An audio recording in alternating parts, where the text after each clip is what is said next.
네, 이제 시작을 하도록 하겠습니다. 자, 이번 시간에 할 내용은요, 바로 이 신경학적 진단 평가의 원리입니다. 자, 여러분들이 신경계 환자를 제일 처음에 접했을 때 하는 게 바로 이 진단적 모델을 통해서 여러분 환자를 본다라는 겁니다. 즉, 환자를 최적의 물리치료 수행 및 관리하는데 이런 임상적인 문제를 해결하기 위한 모델이 바로 이 진단적인 모델입니다.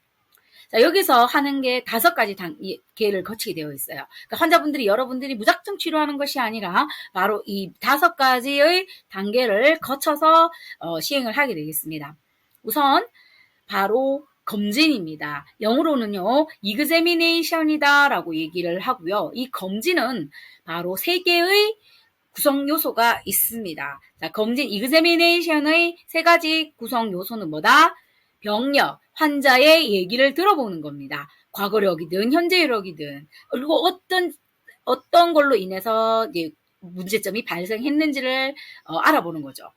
자, 2번째는 체계별 문진이에요. ROS. 문진이라는 것은 스캐닝이에요. 스캐닝. 그 뒷부분에 다음 슬라이드에 조금 더 자세하게 나와 있습니다. 3번째는 바로 검사와 측정입니다. 테스트와 메주얼이 되겠습니다. 자, 요거를 통해서, 그러니까 환자의 검진을 통해서 이제 자료를 수집하는 거죠. 환자가 어떤 문제점이 다쳐서 못 썼을 거 아니에요. 그러면 그거를 하기 위해서 제일 처음에 하는 것이 바로 이 검진이다라는 겁니다.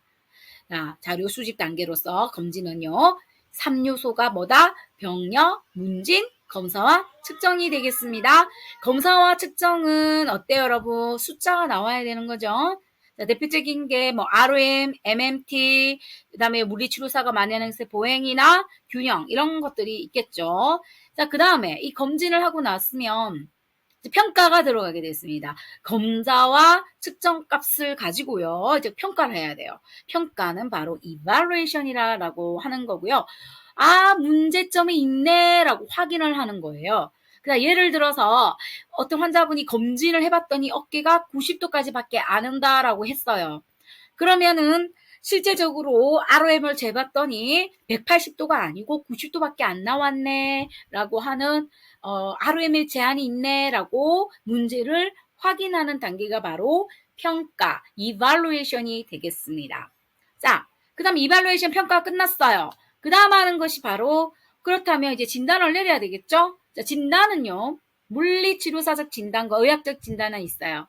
의학적 진단은요, 의사가 하는 거예요. 세포 수준에서 의사가 뭐 아까 선별 문진에서 그 엑스레이 찍고 MRI 찍고 쭉쭉 해봤더니 문제가 있네. 이거를 갖다 진단을 내리는 게 바로 이제 의사가 하는 거고요. 즉 문제의 원인 규명과 예후를 예측하는 거죠. 자, 그런데 물리치료사적 진단이란 것이 있습니다. 잘 들으세요. 물리치료사는요. 진단을 어떻게 내리냐, 물리치료학적 진단을 어떻게 내리냐, 바로 기능적인 움직임에 어떠한 영향을 받았는지를 찾아내는 거예요. 기능적인 게 뭐죠, 여러분? 바로 기능적인 게 뭐예요? 그렇죠. 목적 있는 움직임이에요. 그 목적 있는 움직임이 요런 ROM 제한 때문에 안 되네 라고 진단을 내리는 게 바로 물리치료학적 진단인 거예요. 조금 의학적 진단이랑 차이가 나죠. 의사는 엑스레이나 MRI를 보고 무슨 병이다 라고 진단을 내리잖아요. 그거를 갖다가 우리가 세포학적 수준이다 라고 얘기를 해요. 근데 물리치료사는요, 그게 아니고요. 기능적으로 어떻게 그 원인 규명인 거예요. 기능적으로 왜 그래 됐을까를 어떤 영향을 받았지라고 찾아내는 것이 물리치료학적 진단입니다. 예를 들어서 아까 ROM 진단 제한이 나왔다고 했잖아요. 그러면은 진단을 이래 내려야 되는 거예요. 물리치료학적으로는. 근육이 쇼트닝이 있네, 타이트니스가 있네, 라는 겁니다. 그것 때문에 그걸로 인해서 이 사람이 원하는 행동을, 목적 있는 행동을 못하는구나, 기능적인 활동을 할 수가 없구나 라고 진단을 내리는 거예요. 그래서 근 쇼터닝, 이게 바로 이제 물리치료학적 진단이 되겠습니다. 여기까지 이해하시죠? 예, 그 다음엔 예후입니다. 프로그노시스라고 해요. 이제 프로그노시스는 장기, 단기 계획을 수립할 수가 있고 개선 정도에 요구되는 시간을 결정하는 거예요. 예후입니다. 예후. 아, 이 사람 어느 정도 치료를 하면 낫겠네. 어느 정도 해보면은 어느 정도 회복이 되겠네. 라고 하는 것이 프로그노시스, 예후라고 합니다. 자, 그러면 중재가 그 다음에 일어나겠죠. 자, 실질적으로 하는 게 바로 중재입니다. 그러니까, 어떤 이제 물리치료학적인 어떤 치료 기술과 그런 방법들이 실행하는 것이 바로 인터벤션이죠. 쉽게 말해 치료하는 거예요. 그게 바로 중재, 영어로는 인터벤션이다라고 합니다. 그래서 인터벤션을 거쳐서 환자가 좋아졌어? 그러면 아웃컴, 최종 결과를 나타내게 되는 거죠. 자, 최종 결과는요, 바로 환자의 어떤 결과에 대한 평가를 말하는 거예요. 그래서 그 그러니까 아니면은 이제 기능 상태를 재확인하는 거라든가 아니면 만족도까지. 이제 환자가 내가 목표가 이런 정도 세웠었는데 이거보다 목표 달성했다 못했다. 뭐 이런 걸 이제 최종 보여주는 게 최종 결과죠. 그래서 진단학적 모델은 바로 이 5가지 과정을 거친다 이 말입니다. 자, 제일 처음엔 뭡니까? 검진. 두 번째는 평가. 세 번째는요. 진단. 그 다음은요. 예후. 그 다음은요. 중재.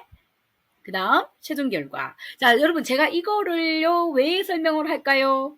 바로 국가고시에 나오기 때문이겠죠.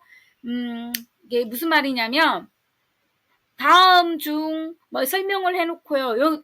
그 파란색 박스 안에 있는 기본 내용 있죠. 예를 들면 뭐 자료 수집 단계에서 병력, 문진, 검사 측정 이런 내용이 들어가면은 무슨 단계다? 검진 단계다. 그러니까 검진을 여러분들이 체크를 해야 된다 이 말인 거예요. 네, 그래서 제가 이거 조금 더 자세하게 설명을 드린 겁니다. 자, 그 다음 장에 조금 더 자세하게 들어가도록 하겠습니다. 자, 요거는 조금 더 우리 책에 더 자세하게 되어 있거든요. 자, 검진입니다. 이그제미네이션인데요. 여기 3요소는 뭐죠? 병력, 문진, 검사 측정이라고 해서 자료를 수집하는 거죠. 자, 병력은 어떤 병력 내용이 들어가냐면 바로 과거력, 그리고 현재력, present history, past history, 뭐 나이, 성별, 직업, 뭐 발병 시기, 기간, 과거 약물 치료했던 거, 과거에 어떤 물리치료를 받은 적이 있는 거, 가족력이 있는지 없는지 등등을 물어보는 거예요. 검진을 할 때. 그리고 문진입니다. 아까 얘기했듯이 선별 검진이다라고 했습니다. 더 세밀한 검진이나 또 상당히 필요한지, 즉 엑스레이라든가 그러니까 들어봐서는 애매하단 말이에요. 그래서 의사가 뭐라고 그래요? 엑스레이 찍어봐요. MRI 찍어봐요. 이 말이 바로 이 문진이 되겠습니다. 그 다음에 실질적으로 테스트하고 매주얼이 이루어져요. 자, 그렇다면은 정형외과 환자 말고요. 신경계 환자분들은요. 5가지를 검사와 측정을 해요. 자, 첫 번째 정신 상태. 자, 이 사람이 지금 정신이 멀쩡한지, 인지가 있는지 없는지, 그거를 하는데, 대표적으로 제가 뒤에 좀 더 나오기는 하는데요. 정신 상태는 뭐 이런 게 있어요. 예를 들면, 멀쩡하다, 명료라고 합니다. 얼랏이라고 표현하고요. 근데 보면, 환자분 중에 drowsy라고 그래서 약간 졸리는 거, 기면?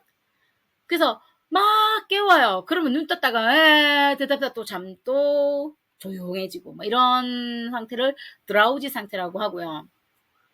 그 다음에 코마 상태인지 뭐 이런 거를 말하는 겁니다. 그래서 여러분들 손노트 작성하실 때 S 있죠. 서브젝티브에 들어가는 내용이 바로 이 검진 내용이 들어가게 됩니다. 그 다음에 두 번째 뇌신경이에요. 자, 뇌신경은요, 사실 말초신경이잖아요. 근데 우리가 보통 신경계는 중추신경계를 손상받아서 많이 오시게 되는데요. 말초신경계 환자분을 우리가 말초신경계인 이 뇌신경을 검사한다는 것은 간접적으로 왜냐면 이 뇌신경 자체가 뇌에서 기원을 하잖아요. 그러다 보니까 간접적으로 이 뇌 부분이 손상을 당했구나, 이 뇌신경 검사를 통해서 이 부분이 손상을 당했구나, 뇌 어느 부분이 손상을 당했겠구나를 약간 추정을 해볼 수가 있다라는 겁니다. 끝까지 이해 가시죠? 그 다음에 또 신경계 환자가 물리치료사가 직접 하는 보행을 포함한 운동검사가 있죠. 자, 운동검사에는 뒤에도 나옵니다. 대표적인 게 뭐 보행검사, 균형검사 이런 걸 말하는 겁니다. 그리고 근긴장도 검사 뭐 이런 거 MS 마스죠. 그다음에 감각, 반사 이렇게 검사가 있겠습니다. 감각은요, 뭐 얕은 감각은 뭐 의사분들이 대부분이 하고요. 그다음에 반사도요, 마찬가지로 여러분들이 할 수가 있습니다. DTR 같은 거 여러분들이 할 수 있잖아요. 두 번째 평가입니다. 평가는 evaluation이죠. 자, 그래서 문제를 확인하는 단계가 바로 evaluation이다. 자, 그 다음에 진단, diagnosis입니다. 자, 분명히 아까 얘기했듯이, 두 가지가 있죠. 의학적인 검진, 진단과, 그 다음에 물리치료학적 진단이 있습니다. 증상을 분류하고, 문제의 원인 규명과 예후를 예측해서 가장 적절한 치료 전략을 수립하는 과정이다라고 말할 수가 있습니다.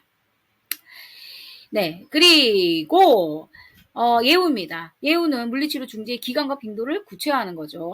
그래, 이거 뭐 일주일에 몇 번 시행, 몇 주 동안 실시, 뭐 이런 거 있죠. 그리고 어느 정도 몇 주 때 이 사람이 이 정도까지 회복이 될 거라라고 막 적어 놓는 거를 말합니다. 자, 중재는요, 인터벤션이고요. 실질적으로 이제 실행하는 과정인데요. 치료를 실행하는 과정인데요. 환자의 변화를 파악할 수가 있고요. 만약에 이게 중재를 했는데 만약 문제가 있다. 그러면은 다시 돌려야죠. 거꾸로 돌려야 되죠. 다시 진단을 해서 평가를 해서 다시 진단 내리고 중재를 해야 되겠죠. 그렇죠? 그러니까 왔다 갔다 이 진단학적 모델은 빙글빙글 돕니다. 마지막 최종 결과는 뭐 그냥 넘어가도록 하겠습니다. 자, 그렇다면은요, 우리가 신경학적 검사의 일반적인 규칙과 도구를 3페이지에 보면 적어놓은 게 있어요. 요거는 그냥 읽고 지나가도록 하겠습니다. 자, 신경계 검사의 목적은 환자의 통증과 기능을 이상을 알아보기 위해서고요. 증상이 없는 것은요, 환자의 증상을 알기 위해 사용하는 거고요. 무슨 소리지? 무슨 소리야 이게? 증상이 없는 것은 환자의 증상이에요. 증상. 알기 위해서 사용할 수 있는 거고, 그리고 그래서 이제 검사를 해보는 거예요.